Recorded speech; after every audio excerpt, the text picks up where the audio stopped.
العدد كمان شغال بشغلي.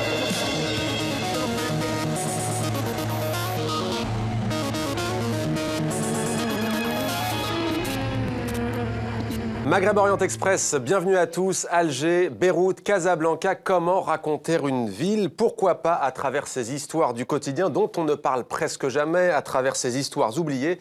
C'est en tout cas le pari qu'ont fait nos invités. Avec nous dans MO aujourd'hui, Abdelataya, bienvenue à vous.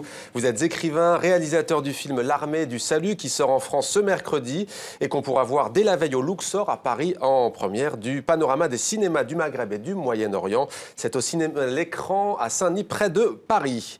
Virginie Leget, bienvenue à vous également. Vous êtes actrice scénariste avec Karim Moussaoui du film Les Jours d'avant qui nous plonge dans l'Algérie des années 90. Le film fait partie de la sélection du panorama des cinémas du Maghreb et du Moyen-Orient. Avec nous également en direct de Beyrouth au Liban, Micheline Tobia. Merci d'être avec nous. Vous êtes la cofondatrice du site internet Machallah News et vous avez co-dirigé le livre Beyrouth, Chroniques et Détours, ouvrage collectif publié aux éditions libanaises Tamiras.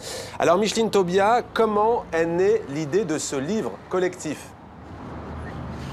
En fait, ça fait 3 ans que nous travaillons sur le site web Machallah News en parlant du monde arabe, de la Turquie et de l'Iran et des histoires oubliées de la région. Et nous avons décidé de parler sur une ville en particulier, Beyrouth, et de nous tous nous rejoindre, que toute l'équipe se rejoigne dans cette ville pendant 5 semaines et de parler des histoires d'immeubles et de gens, des personnes qui font la ville ce qu'elle est de nos jours. Alors, vous l'avez dit, des gens du quotidien à Beyrouth. Il y a aussi notamment le dernier souk. C'est l'une des histoires que l'on peut lire dans Beyrouth, Chroniques et Détours. Qu'a-t-il de particulier ce marché? En fait, c'est le dernier souk populaire de Beyrouth qui ouvre chaque samedi et dimanche avec plein de personnes de tout le Liban, de Syrie aussi, et des travailleurs étrangers. Et on trouve de tout et de rien. Et c'est vraiment des découvertes. Même si on y va chaque semaine, on trouve encore de nouvelles choses. C'est vraiment passionnant comme souk. Alors Beyrouth est une ville qu'on aime et déteste 1000 fois par jour, tous les jours. C'est exténuant mais magnifique. Voilà ce que dit Nasri Attala dans la préface de cet ouvrage collectif. Vous avez découvert vos racines en 2005 seulement. Maintenant, je ne veux plus en partir de Beyrouth. Dites-vous, pourquoi est-ce que vous vous êtes attaché à ce point à la capitale libanaise? Parce que je voulais redécouvrir mes origines et j'ai découvert des gens, des lieux, des endroits et une façon de vivre que je n'ai pas trouvé autre part pour l'instant. Et je trouve qu'il y a toujours plein de choses à faire encore et c'est pour ça que je m'y suis attachée et je trouve qu'il faut rester. Alors Beyrouth, c'est une ville qui a maintes fois été traversée par la guerre, par des crises politiques à répétition. Est-ce que ce livre, c'est aussi un travail salutaire de mémoire ?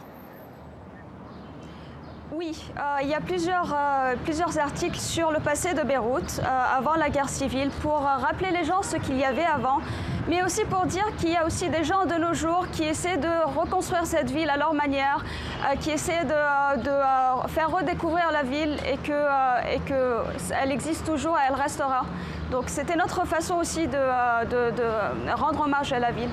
Alors on va prendre maintenant la direction du bord des lacs Léman au Salon du Livre de Genève en Suisse où nous attend Ismaël Abdallah. Merci d'être avec nous Ismaël Abdallah. Vous êtes graphiste, membre du collectif suisse AMI. Alors vous avez vous aussi co-dirigé ce livre collectif avec Micheline Tobia. L'ouvrage s'appelle donc Beyrouth, Chroniques et Détours. Qu'est-ce qui vous a séduit dans ce projet ?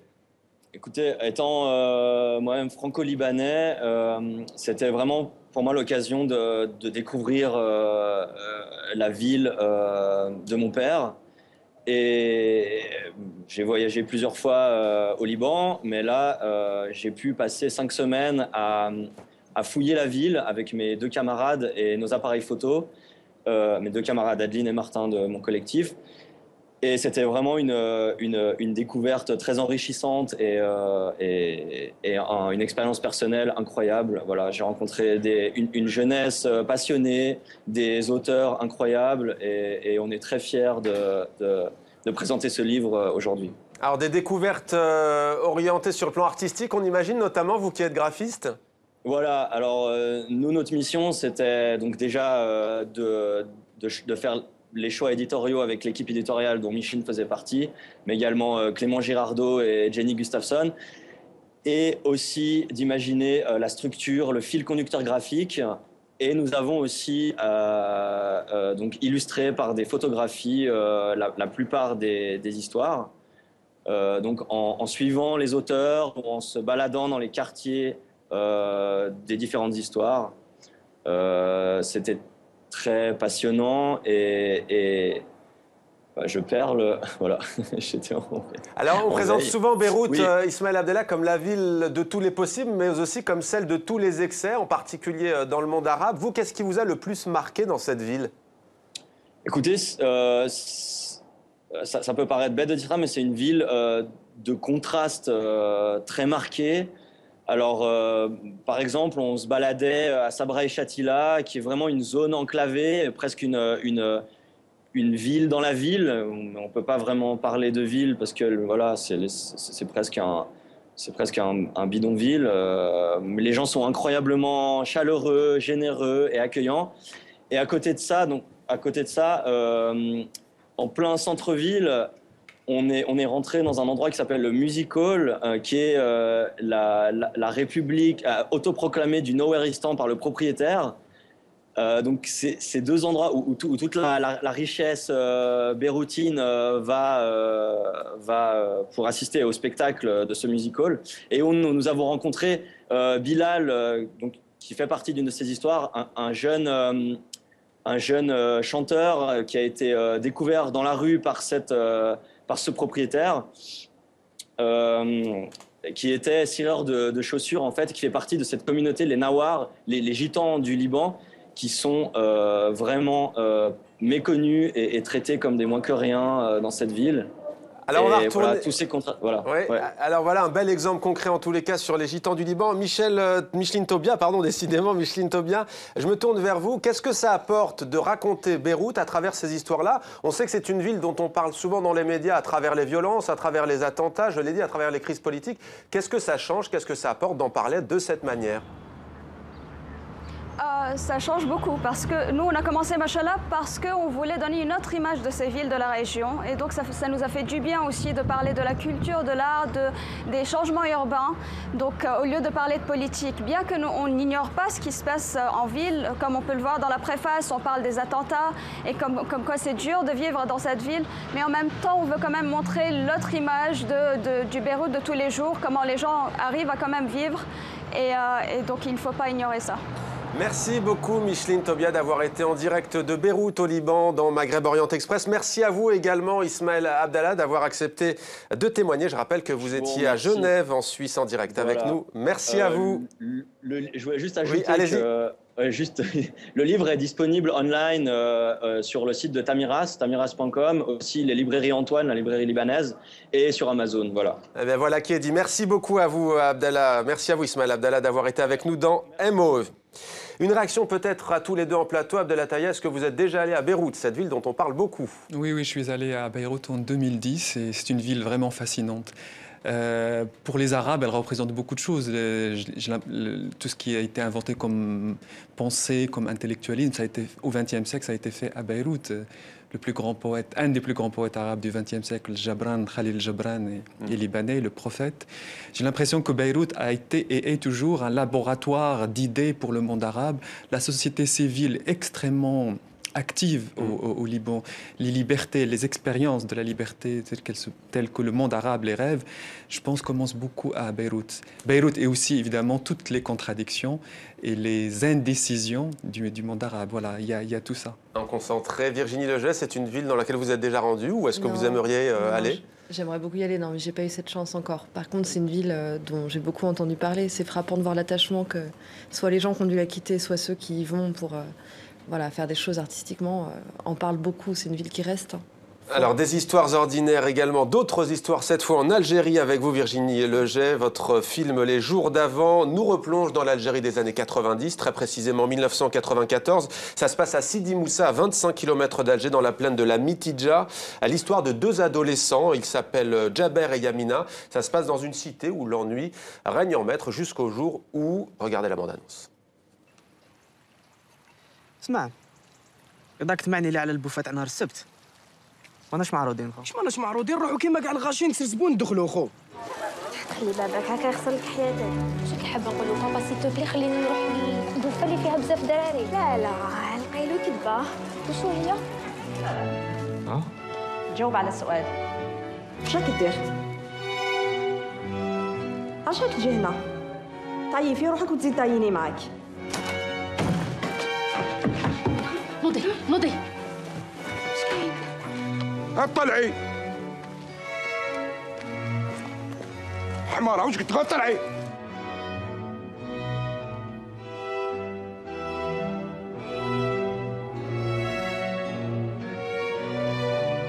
ما دير والو في الهرم.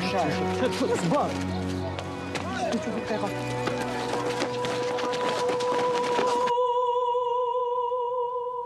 Les jours d'avant de Virginie Legey et Karim Moussaoui. Pourquoi revenir, Virginie, 20 ans après sur la décennie noire? Pourquoi? Parce que c'était très important d'essayer de représenter cette période un peu d'un autre point de vue par rapport à ce qu'on peut entendre là-dessus. Moi, c'était des raisons assez personnelles, mais Karim encore plus, puisque le film est tourné là où lui-même a grandi, et dans un endroit que lui a quitté en 94, au moment où il choisit de raconter le film. Je crois que c'était important d'essayer pas de parler de cette période, mais de la représenter à partir de ce que les gens vivaient très quotidiennement.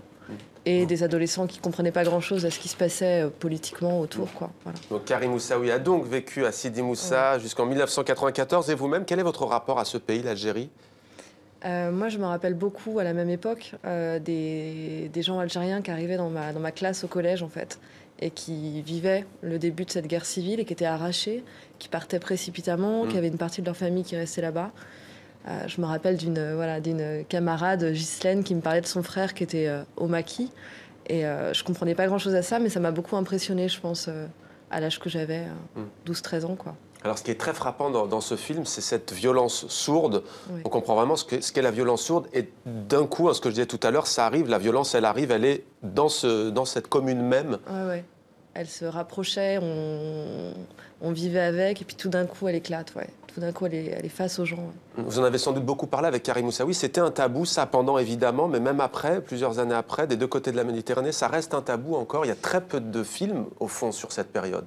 Ouais, il y en a une dizaine déjà de films algériens sur cette période. Là, c'était la première fois qu'il y avait un film qui se passait vraiment du point de vue d'adolescent, parce que généralement, ça a été représenté un peu autrement. Je crois qu'on commence à en parler quand même là-bas. En tout cas, ce qui est frappant, c'est que ça fait beaucoup de bien, je crois, aux Algériens, à ceux qui ont eu la chance de voir ce film ou d'autres films sur la même époque, de commencer justement à lever le tabou, quoi. Il y a un soulagement de mettre enfin des images, en fait, là-dessus. On a notamment parlé du film Le Repenti de Merzak Alouache, où là, on voit vraiment les groupes armés, les combattants et les repentis. Vous avez donc choisi, en effet, des histoires personnelles, l'ordinaire, ces adolescents. On les voit notamment faire la fête. On les voit aussi s'ignorer parce qu'il est difficile de s'aimer. Il y a le tabou aussi sentimental. Qu'est-ce que ça apporte? Là aussi, même question. On parlait tout à l'heure de Beyrouth. Qu'est-ce que ça apporte de parler d'un conflit, d'une guerre civile, à travers l'ordinaire? Je pense que ça apporte beaucoup plus de justesse, en fait. Moi, je suis toujours très marquée par la tentative artistique d'essayer de représenter, par le biais de la vie quotidienne ou de choses auxquelles on n'aurait pas forcément pensé, des conflits sociaux ou politiques. Je trouve ça plus vrai, plus juste. C'est comme ça que j'ai commencé à m'intéresser à l'histoire, quoi. Plus perspicace. Voilà, exactement. Abdelataya, votre avis à ce sujet? Vous avez bien entendu connu cette période, la décennie noire, même si vous étiez au Maroc, à cette époque-là, dans les années 90 peut-être? Oui. J'étais assez encore petit, adolescent, pas totalement conscient de tout ce qui se passait réellement à côté en Algérie. Mais évidemment, c'était tragique et extrêmement triste. Et je pense que l'Algérie paie encore aujourd'hui ce qui s'est passé à ce moment-là et les décisions qui ont été prises, y compris par les dirigeants algériens, les militaires, les présidents, etc.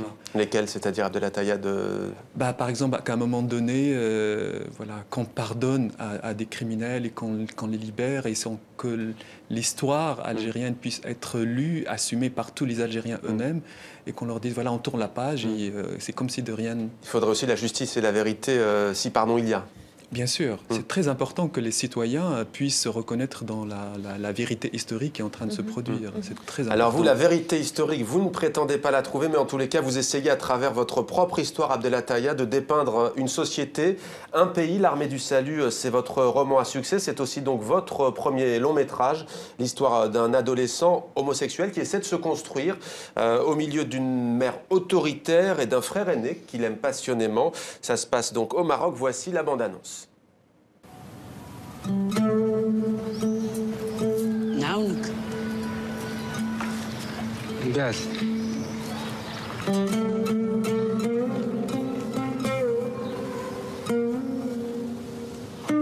بغيت ناكل معاكم كاين غير البنات هنا مصطفى صغيور شوفوا البنات هوا بدا ثاني يبكي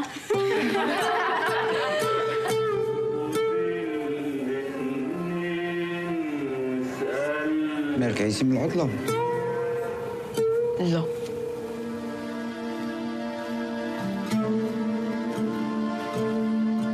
عندي خويا سميتو سليمان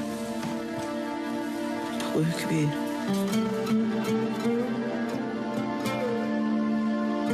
كيبغيني مكيبغينيش علاش كتقرا بالفرنساوي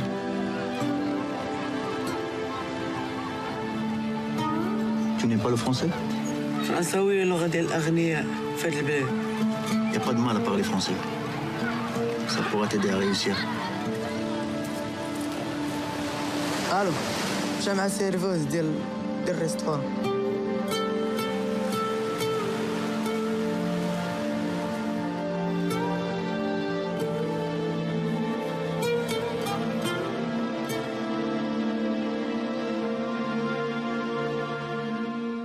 Abdelataya, vous partez donc de l'intime pour dépeindre une société, en tous les cas un des pans de la société marocaine. Qu'est-ce qui vous a incité, après le roman, à porter à l'écran cette histoire?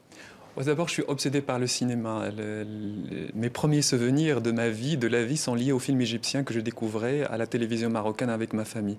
Et je me souviens très bien que cette obsession est devenue très vite un désir de passage à l'acte. Je voulais devenir réalisateur et j'ai pris cette décision vers l'âge de 12-13 ans d'aller un jour à Paris pour étudier le cinéma et devenir réalisateur. L'écriture et les livres n'ont été qu'un moyen pour arriver à réaliser ce grand rêve qui est le cinéma. Et quand on commence à y penser d'une manière sérieuse, on ne peut pas échapper à la vérité intime qu'on porte en soi, qu'elle nous concerne nous en tant qu'individus, mais aussi la société dans laquelle on vit. Et quand j'ai commencé à écrire le scénario, à partir du roman, L'Armée du Salut, c'est toute cette connaissance à la fois claire, lucide, ambiguë, qui est sortie. Et c'est aussi surtout cette violence qui existe entre les individus au Maroc. C'est ça que vous essayez, entre guillemets, de dénoncer ou de montrer dans ce film? C'est la violence ou est-ce que c'est plus l'hypocrisie? Alors tout d'abord, c'est de faire un film. C'est ça le but et le projet, de fabriquer des images d'une réalité marocaine à partir d'une vision très personnelle qui est la mienne. Subjective, mais assumée avec un héros homosexuel que le film n'exclut pas, mais qui est au milieu d'une société qui fait subir à ces individus beaucoup de violence, beaucoup d'ambiguïté et qui les pousse de plus en plus vers l'étouffement des uns des autres, vers la malignité. Oui, parce que l'enfant est très malin dans ce film. Il sait ce qu'il veut aussi, clairement. Absolument, absolument. En tout cas, quand j'ai commencé à penser à ce film, l'idée était pour moi de donner une représentation de la société marocaine, d'y mettre une grande idée de la liberté qui est la mienne, mais en étant dans une représentation fidèle et juste de cette réalité. Et non pas dans une espèce de désir de provocation inutile ou bien caricatural. Par exemple, l'homosexualité ici dans ce film n'est absolument pas traitée d'une manière, je dirais, cliché ou attendue. Je voulais que l'homosexuel, même si on dit que l'homosexualité n'existe pas dans le monde arabe et que l'islam condamne tout ça, évidemment tout ça est faux. Mais moi, je ne voulais pas exclure cet homosexuel. Je voulais le mettre au cœur même de la société marocaine. je voulais qu'il souffre de la même chose que les autres personnages. Et que s'il devient lui-même un méchant, entre guillemets, il sera dans la méchanceté de la même manière que les autres personnages. Et je trouvais que c'était la meilleure façon je veux dire, presque de prouver que l'homosexualité existe au Maroc, même si ça peut paraître un peu futile et naïf que je le dise de cette manière-là. Mais pour moi, il était très important que ma liberté, en tant qu'individu, en tant qu'arabe, en tant que musulman, culturellement attaché à l'islam, passe par cette description vraie de la société marocaine et de l'homosexualité au sein de la société marocaine. Alors, est-ce que les choses évoluent, selon vous, au Maroc et en Méditerranée? Comment votre film a-t-il été accueilli, par exemple? Alors, donc, le film a été projeté dans plusieurs festivals, mais aussi au Maroc, à Tanger, en février dernier. Donc, je dois avouer que les 2 projections ne sont pas bien passées. Les gens riaient beaucoup. Je peux très bien comprendre pourquoi il réagissait comme ça, parce qu'il reconnaissait parfaitement cette réalité, et je pense que la bande-annonce le montre aussi. C'est une réalité d'une famille pauvre au Maroc. Je pense que les spectateurs reconnaissaient cette réalité-là, mais ne pouvaient pas reconnaître l'homosexuel comme héros de cette réalité.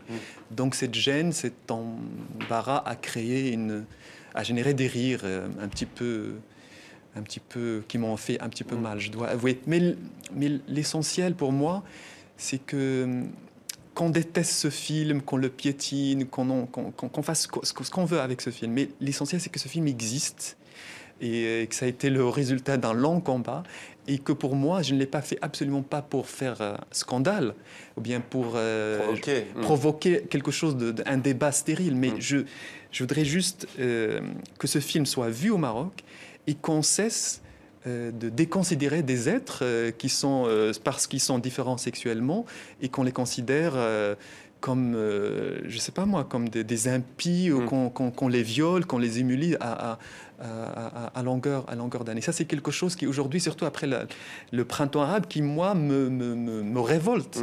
Parce que moi-même, j'ai parlé d'homosexualité il y a déjà plusieurs années, mais j'ai l'impression que ce que je dis est presque récupéré pour dire « Ah, mais il y a des choses qui bougent au Maroc et qui bougent dans le monde arabe ». Alors qu'au niveau des gouvernements, au niveau des gens qui possèdent le Maroc, qui gouvernent le Maroc, rien ne bouge que de ce côté-là. Et ça, c'est quelque chose qui, moi, personnellement, me révolte au plus haut point. Alors le Maroc, le Liban, l'Algérie, mais aussi la Tunisie. On s'intéresse maintenant au Forum Jeunesse Méditerranée. Ça se passe à Monastir. Thibaut Cavaillès et Mohamed Haddad nous plongent au cœur de l'événement. Reportage.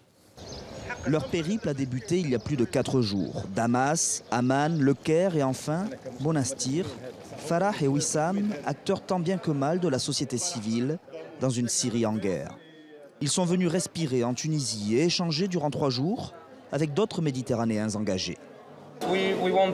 Nous voulons savoir comment régler nos problèmes. Je veux savoir comment les Tunisiens ont réussi sans armes ni sang versé. Ils vont donc écouter et rencontrer des Libyens, Tunisiens, Marocains ou Égyptiens, comme Nelly Corbel, universitaire franco-égyptienne au Caire, venue parler de constitution. Il y a eu quelque part en Égypte une désacralisation du texte constitutionnel. Conférences, exposés, puis atelier autour d'un projet à mener avec ses nouveaux camarades. Plus on en discute et plus... Que retient-elle de ces rencontres? Un de nos collègues a reçu une invitation en tant que société civile pour travailler avec le gouvernement en Tunisie envers les élections. Et j'ai pas pu m'empêcher de penser que nous, malheureusement, en Égypte, on reçoit ces invitations, mais on a peur que ce soit cosmétique et que quelque part on soit utilisé pour valider des processus plutôt que pour vraiment avoir un impact sur les lois. Wissam, lui, est venu raconter sa Syrie, la société civile inexistante depuis le début du conflit, alors qu'en Tunisie... Ici, il est clair qu'elle est considérablement développée et moderne. Moi, je suis en contact avec des jeunes en Syrie et je ne pense pas qu'ils en soient à ce niveau. Les échanges sont permanents, notamment avec 2 journalistes tunisiens. Moi, je suis étonné par le fait qu'ici, il y ait des médias, des libertés, du débat. Et pourtant, en Syrie, il y a des djihadistes de Tunisie. Confrontation d'idées, apprentissage les uns des autres pour un monde arabe en difficulté, mais qui cherche à retrouver le sourire.